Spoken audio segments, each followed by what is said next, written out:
is going to the winner's bracket. Which team do you feel has the lowest chance in best of one's lower bracket? The lowest chance. Yeah. Do so, or he can just avoid it and play around it, since he knows generally where it was placed. So he's playing further to the right, just avoiding it, knowing, hey, that's the only sentry they've got. Got dust. I'm just going to make sure I don't put myself in a position where I'll die to a dust game.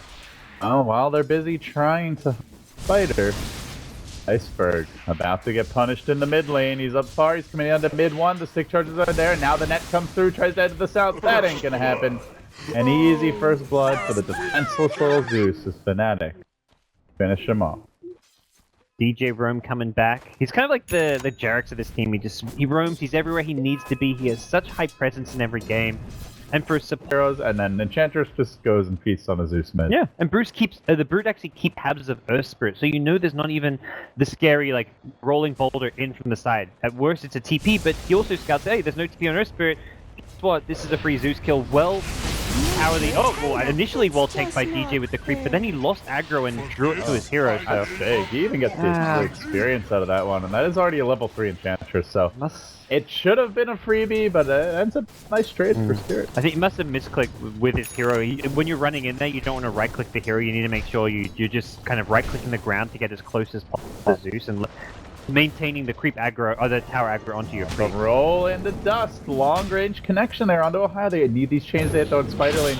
Were in position to protect the chains, but they weren't when he actually cast them. Ramsey's very patient there. We'll find it. Meanwhile, net. Hasted Void on the hunt. Beating down the Venge, gonna need a little help. Mushi is gonna be here for the assist.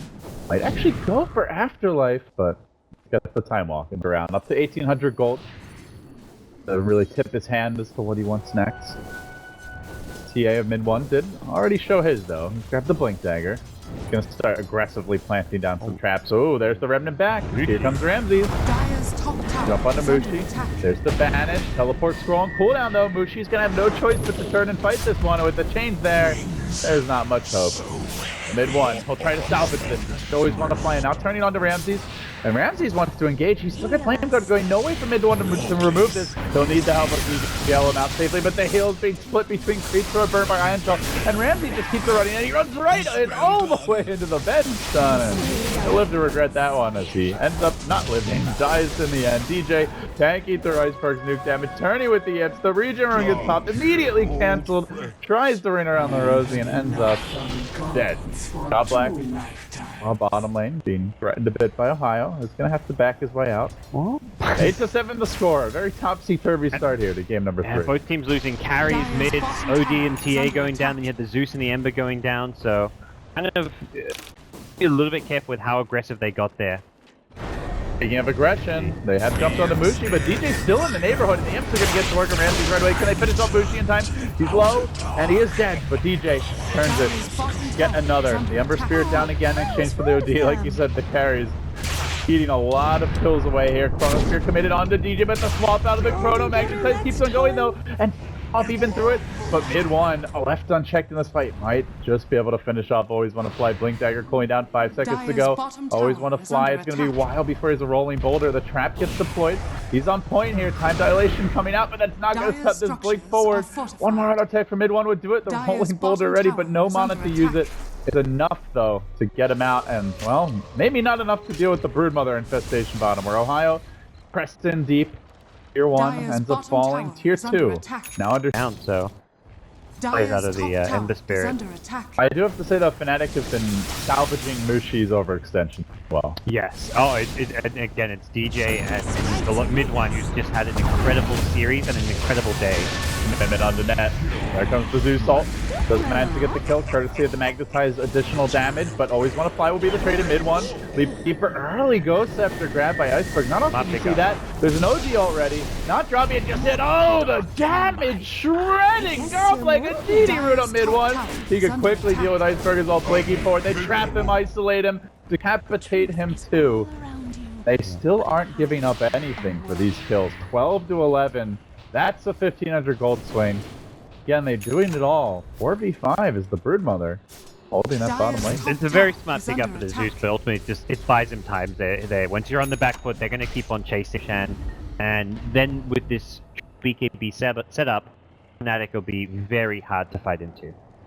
Ohio's out pretty far here. He commits to BKB right as Afterlife Chronos into the have any damage to deal with this. They are going to drop the Death Ward, but mid one comes right in, rushing onto Goblet. Spreads him a new one. Iceberg copying the Ghost Scepter though. Very nicely played there, just to bring out this BKB. Eventually it's going to finish off the Zeus on the back lines, while on the front line, Mushi is forcing back Ramses, and into mid one's waiting on. He goes. 3 heroes cleaned up with a Chrono on cooldown. And now the gate is open. Fnatic looking for that first lane of Rax. Even with the Zeus buyback, there's no ultimate available. There's no Void ult. There's no Aghanim's Death Ward. They committed it all just for the Brood Mama. Didn't even get the kill. And now Iceberg again on the run. Fnatic closing in on this victory. And with it, a 2-1 win. They go into the winner's bracket. They gotta push through. They need a little more damage to get the job done here, but they should feel confident. Ghost Scepter on cooldown. Iceberg's down. Mid one pulling through in the clutch here will be Astroed by Mushi to keep him alive. Afterlife with his own Ghost Scepter. Ghost Scepters everywhere because they just can't take the beating being administered by Fnatic. And mid one, he keeps on pushing in. This is a bit bold. Very squishy. Refraction is up. Ace victory right now, and Fnatic themselves in such good. Again, Ohio gets going on, but the dust, he beat exact same thing as last time. Ohio's almost baiting for his team. He gets caught by the dust, but he's far away for a clean initiative. How often do you see an OD just farming this? Gunfight always want to fly. Looks for the roll away, but mid one blinking forward. The Fusel Blade going to be used and quickly assassinates him, and that might be the cue to go. Mushi is rushing to join the team.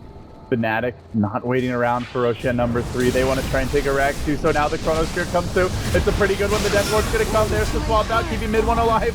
The Venge will die, as too will DJ on the Enchantress, but they keep beefier cores on fighting shape. Still though, you threat Spirit. It's just where devastating high ground. I think their timings are strongest around Aegis. Less the cheese, but Aegis because of how insta-kill Chronosphere is. That was 2 heroes just instantly dead. Venge had to throw. And that swap here is level 2. Mushi's coming from behind. He gets the Wave of Terror off onto Goblet, and Goblet isn't sure which way to go. They Chrono on the mid one. Mushi in there in reserve is going to deal with Goblet, and that's the follow-up damage. Actually make that Chronosphere effective. Now they drop the banish. The BKB's committed. They're going to force Iceberg back. One chasing him. Mushi looking to deal with the other. Has the ult to make a drop it here on Afterlife and slam the door. Perhaps no, he's going to hang onto it for now. EA though does go down. Stopcan has the protect ready. No Void ult available, no Zeus ult online. They've got to be getting a bit nervous just because of the nature of Spirit's lineup, and it's the better late game lineup. Brood a hero who will fall off. The team fight just heavily favoring Spirit, and that's something where heroes like Void, Zeus, and late game thing will be the big victors. And well, okay, mid one says I can do a thing or two about that. Easy solo kill. And that's the big hero to take down Ember Spirit off the map for a long time. Roots of Travel are ready, so he can push on the top lane, and they can just force this buyback out. But bottom lane, Afterlife's gone in, gets the Chrono off on 3, needs some follow-up for this. Mushi's there, and he's gonna zone back Goblet, preventing the Death Ward fall, so there's nothing to go with this. They lose Goblet, the Ember Spirit by second. He dies again without getting 3-4 kills. That's likely the game. And Afterlife being pursued here by mid one. Ember playing it safe, trying to deal with the mid lane where Ohio's busy ratting. He stays back, but mid one starts to work on melee racks, decides, thinks better of it, and goes back for hero kills. MZ's gotta be careful. They're hunting him. He's got a Remnant available, has the Blink Dagger ready, but this is gonna open the way and pave through for Fnatic to take their first melee Rex, maybe to take 2. Will we see 2 teams from Southeast Asia back in the winner bracket at a Valve event for the first time since 2012? We are on the precipice here. They've taken 1 melee Rex. They're looking for a second. They've gotten it 2. Fnatic pulling through in the clutch. Looks like they're coming back and making this a 2-1 victory. This is nearly impossible for Spirit. Ramses is going to have to play better than the Goblet Witch Doctor, who's actually a hero for that high ground defense, for the racks, for the cast, most importantly for the Death Ward, and even to a smaller extent the Maledict, a key source of damage over time to break refraction, just to dish out enough damage to kill heroes like TA, like OD. Oh, Afterlife goes in, he gets the chrono, but it's only on Mushi, and so not sure if it's gonna be enough because Mid-One is not into the backline, he's evaporating. Spirit turns on, oh, he's gonna fly, it's a triple for him, and it looks to be the end times for Spirit now. Void gonna buy back, still has the Aegis, lucky to jump out before that last side blade came through, and with this, it's Mega Creeps. Fnatic have done it, they've pulled through. MVP will now be joined by their Southeast Asian brothers, both teams through the winner's bracket. Perhaps Swindle Melons was onto something, God. Man, now to see if the North Americans can have the same success. And yeah, there's always a lot of flack flying around certain regions, but SCA has just proven something here. Both teams coming out of the qualifiers, forming